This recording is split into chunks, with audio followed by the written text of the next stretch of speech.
started in 1932, and my father and uncle bought it in '72.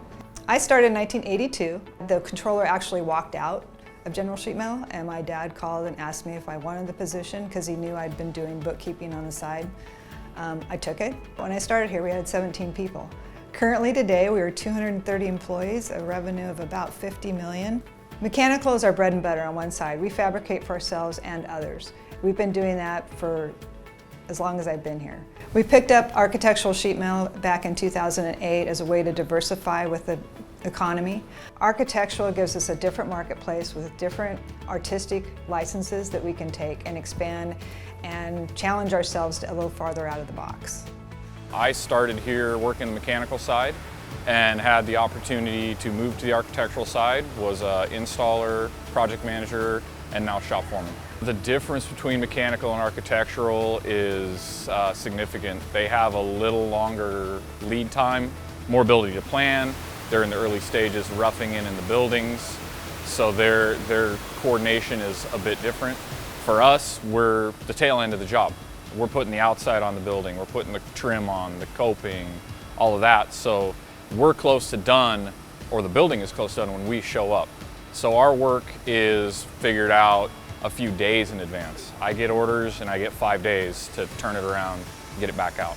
We pride ourselves on the quality material we put out, and our service is better than anybody around. I'd say all our fabricators are top notch. We have some of the best employees in the union. We have a really good team here. They all get along well and they work well together. Stretch and flex is a safety stretches that we do every morning. Kind of just a group gathering huddle, and just do your daily stretches, you know, so somebody doesn't tear a muscle or hurt themselves throughout the day. It's kind of warm up. So our shop capabilities have grown drastically in the last year with the addition of the laser. We have 3 shears in the shop right now. We're capable of shearing up to 1/4 inch thick plate. We have 2 press brakes capable of forming up to 12 feet long, 1/4 inch.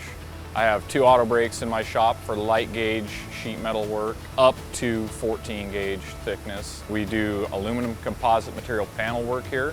So we have an automated saw and a CNC router to cut out wall panel systems. We can work with all types of materials, perforated, aluminum, heavy plate, light plate. The shop has a full welding shop capability to build anything the customer would like to have. Well, it's been an exciting time with this expansion in the economy. I basically tell my guys when I'm out in the field, I say, we're changing the skyline. I mean, GSM is changing the skyline of Portland, and I think that's pretty exciting. When you look around, and we're doing the Convention Center Hotel, and we've done the Convention Center Garage. This is the Hyatt Convention Center Hotel. I'm the project manager for the exterior architectural facades. We're doing all the metal panels from levels 4 and up, and we're doing a wood facade on the ground level. Next door to this is a new parking garage, and it was built to accommodate the Hyatt Hotel and the Convention Center, which is behind the Hyatt Hotel. There's quite a bit of metal panels, big steel structures with perforated metal, and then again the wood facade and some metal facade as well. When you drive around town, you can actually point and see our product. So yeah, it's exciting. In this market, we've never had this many mega projects. About a year ago, we did a succession planning exercise for the whole company. We basically asked everyone, making them aware that I was thinking and making my plans to exit, so they knew where the company was going to go and where our future was, and they knew the path forward. So we asked them to also do the exercise of how long are you going to be here, and who do you see as your successor.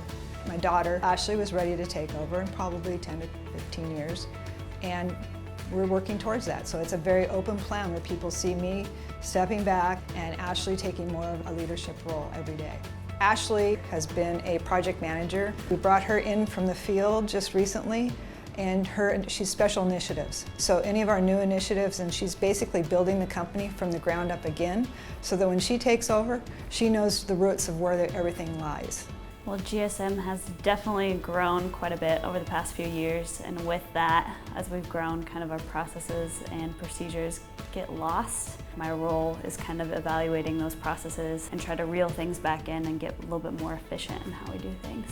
Eventually my role will probably grow and change over time, but I think more of people always ask me, oh, are you taking over General Sheet Metal? Are you going to eventually run the company? And that's one of those things where I think it's a two-way street. I want the company to be the best fit for me, and I want to be the best fit for the company. I'm part of a peer group, and right now one of our main focuses is increasing the diversity within our union. How do we get more women into the workforce? And so we're tasked with how do we not only pique that interest, because we have apprentices coming into the trade, but they're leaving for some reason. And it's more of why are they leaving, tracing that back. How do we fix that issue of we want women in the field, but how do we keep them there and what's causing them to leave? For me, mentorship, it's really what I've grown to love about being in the local. Through my apprenticeship, I excelled and I was able to help my friends in class then get through doing the shop work, the layout, the kinds of things we did there. Carissa in particular saw a person with a lot of drive and who grew into one of the strongest sheet metal workers I know to date. I think it was challenging. It's very intimidating being a woman walking into a metal shop full of men, large machines. Everybody's, staring at you because you kind of stick out like a sore thumb. You're not just blending in with the crowd, so people are watching, so it makes you a little bit more nervous, and you want to do a good job, so you try extra hard. I became a foreman here in the shop, so that was pretty exciting. It just showed how hard I worked to get to that level. We have a wall that we do every year, and it's called the 7 Things We Need to Get Done. And everyone in the company, from the field, the shop, and the office, participate in a 3x5 Stookie. They tell us 7 things that they think we need to get done.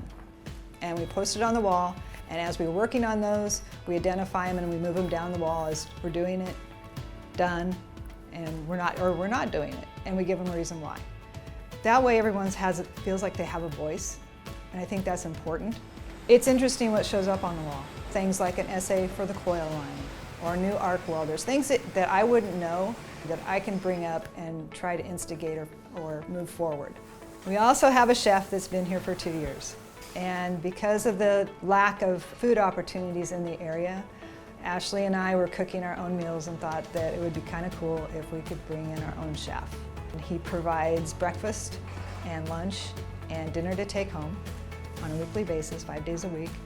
And it's subsidized. You get a breakfast burrito for $3.50. You can get lunch for $5. He'll also provide boxed lunches for the guys on the job.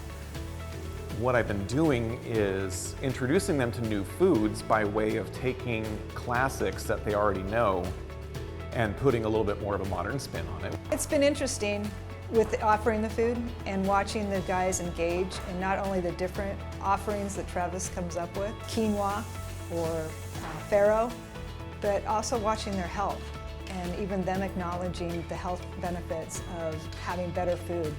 In 2008, we get an employee survey, and through that feedback, we've instigated a lot of the cultural changes that we've done, and so we've just kind of built on that over the years. The culture is our legacy, and we'll continue that on to the next generation.